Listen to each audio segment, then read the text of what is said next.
Android has its share of famous games that everyone already knows, like Call of Duty Mobile for example. Sky Children of the Light is also a great game among many other well-known titles, but today this list isn't about those games. We're only going to talk about games that are actually more fun than the famous ones, alright? So drop a like and come with me.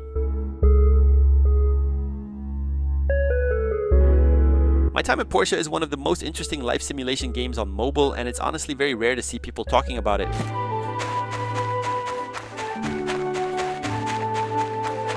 Unlike Stardew Valley, which focuses heavily on farming, Portia is all about crafting and engineering, and that's exactly what makes this game special. You arrive in the harbor town of Portia to take over your father's abandoned workshop. Your goal is to become the #1 builder in the city. The world is set in a post-apocalyptic setting. An ancient civilization has fallen and humanity now lives more simply, while still using technological relics from the past. Most of your time is spent interacting with townsfolk and crafting items for them. The residents and the city commission you to build things ranging from simple bridges to complex transportation systems. The game is also well known for its deep social system, including the possibility of marriage. METRIA is a Japanese action RPG developed by Asobimo, the same studio behind hits like Toram Online and Iruna Online, and it's just as good. Let's talk about it now.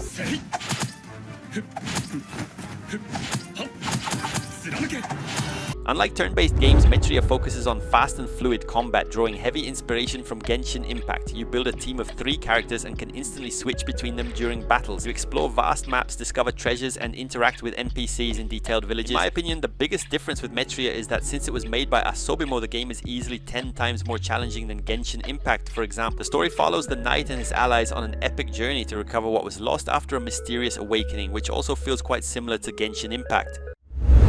MARENIAN Tavern Story is an RPG that blends classic dungeon exploration with tavern management, and it's incredibly addictive. Let's talk about it now.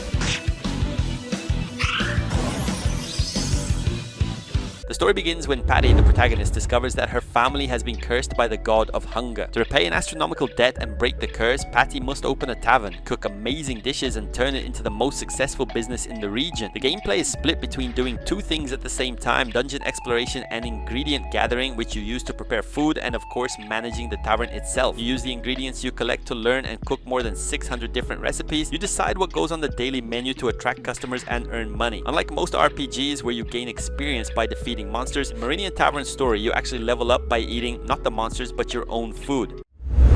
We already talked about one of the first mobile Metroidvanias, and now let's talk about another one that never really became popular, called MAKIS Adventure. The biggest standout feature of MAKIS Adventure is that you don't play as just a humanoid character. The protagonist, Maki, has the ability to transform into different types of sharks when entering the water, which drastically changes the gameplay style inside aquatic areas. The game takes place in a mysterious world called Orko. Like any good Metroidvania, the map is filled with blocked paths that can only be accessed after unlocking new abilities or transformations. Even though the game looks quite cute, it offers a very real challenge hole with multiple bosses, pattern-based fights, mini-games, and fairly complex puzzles. The MAKIS Adventure may not be the best game in the world, but it's definitely well made and truly deserves more recognition.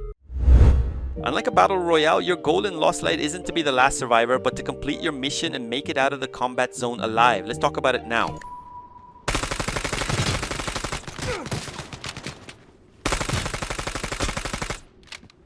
Lost Light is a tactical survival shooter developed by NetEase Games. It's heavily inspired by Escape from Tarkov, bringing an intense and realistic experience to PC and mobile. Everything you find on the map, including weapons, parts, and supplies, only becomes yours if you manage to reach an extraction point. If you die before that, you lose all the equipment you brought into the match. One of the game's biggest highlights is its weapon realism. You can modify almost every part of a gun, either to improve performance or simply to make it look better. The game also features a free market system where you can sell rare items to other players. Lost Light is without a doubt one of the most underrated games out there.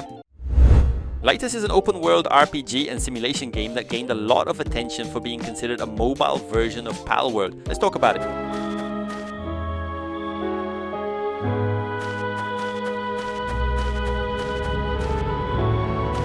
You play as a traveler with no past who awakens on the continent of Seofarm. The world is vast and divided into biomes such as valleys, rivers, and ancient ruins. The main objective is to recover your lost memories while helping to rebuild this world. The game's biggest standout feature is its creatures, basically Pokemon-like companions called simply pets in the game. With them you can fight other pets to evolve your character, and you can also assign them to work on your farm, craft furniture, or gather resources while you explore the world. On top of that, LIGHTUS offers an almost complete farming simulation system with agriculture and even a social environment built directly into the game. Legend of Keeper's Career of a Dungeon Manager is a game that flips the traditional RPG roles on their head. In this game you play as the villain. Let's talk about it. You are hired by the Dungeons Company to protect the company's treasures from annoying adventurers. Your role is purely administrative and strategic. You need to hire monsters and manage their salaries and morale. Before the heroes enter the dungeon, you organize its rooms. You decide where to place traps, where to position groups of monsters, and where to use spells. If the heroes manage to survive all your traps and monsters, they will eventually fade. And if you happen to die, you return to the beginning with some upgrades in a roguelike style progression. The game is very different and unique, which makes it quite unknown, but I'm sure it's more than capable of getting you completely hooked. KITARA Fables is a game that blends two very popular genres, action RPG and farming simulation, and a lot of people don't even know it exists. Let's talk about it.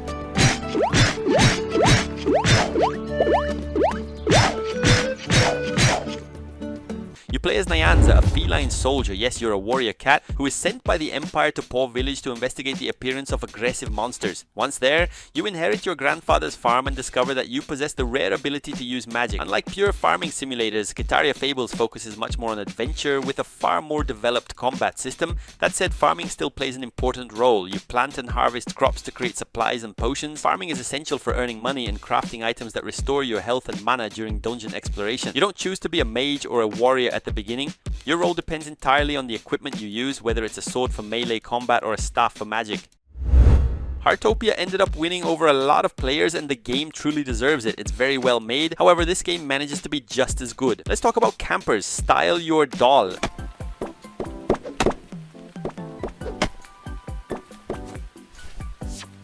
As the name suggests, the main focus is creating and styling your own character. You can customize everything from facial features to thousands of combinations of outfits, accessories, and makeup. Beyond taking care of your character's appearance, you also get to manage your own island. You can decorate it with themes ranging from a charming coastal town to an amusement park or even a traditional Korean village. The game has a bit of a The Sims or Animal Crossing vibe, where you collect wood, stones, and fruits to craft items and decorations. And of course, the game includes several online features, missions to meet other players, and even the possibility of becoming a K-pop idol.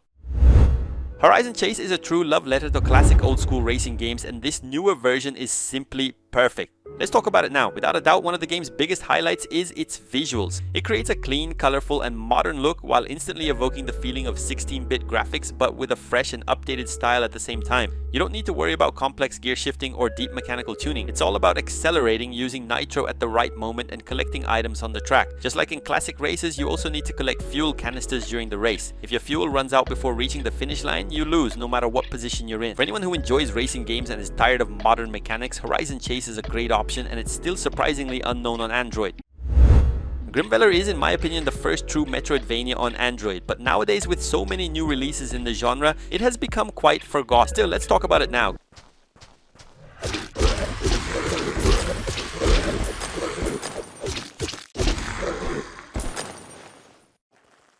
GRIMVALOR's biggest strength is its extremely fluid and responsive combat. The game features dodge mechanics and even rewards you for perfect timing when using them correctly. The map is fully interconnected and packed with sig. You'll find areas that can only be accessed after unlocking certain abilities like double jump or an air dash. The game takes place in the fallen kingdom of Valaris. You play as a lone warrior sent to uncover the fate of King Valor, but you end up descending into a deep darkness filled with monsters and corrupted guardians. The atmosphere is dark, melancholic, and highly immersive. Looking at it today, GRIMVALOR really deserves much more recognition on Android. GRAN VELOCITA is a racing simulator for Android and iOS that gained a lot of attention in late 2025. It had everything it needed to become the Gran Turismo mobile, so let's talk about it.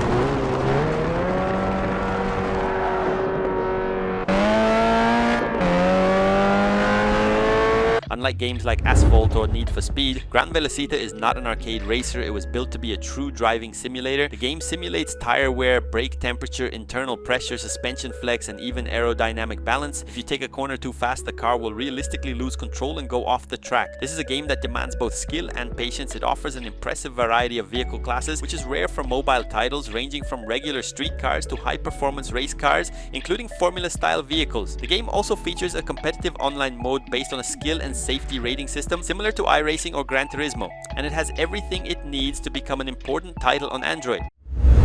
I used to think this game was only available on Android, but then I found out it's also on Nintendo Switch, and in both cases it's still pretty unknown. Let's talk about FRAG Pro Shooter.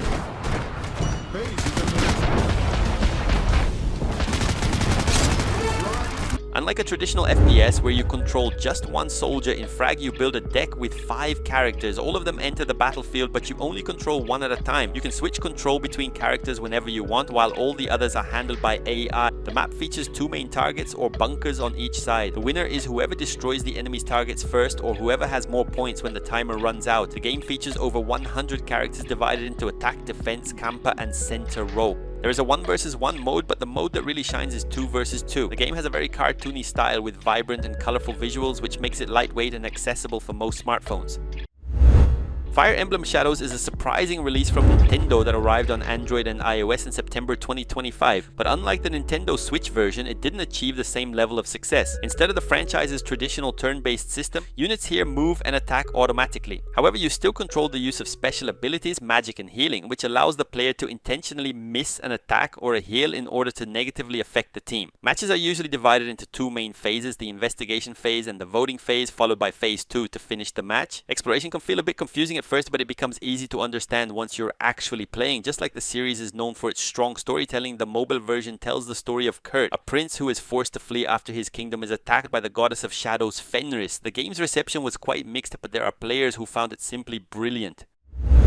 ETHERIA Restart is one of the most anticipated turn-based RPGs for players who love anime aesthetics and futuristic worlds, and it really deserves to be way more popular. Let's talk about it now.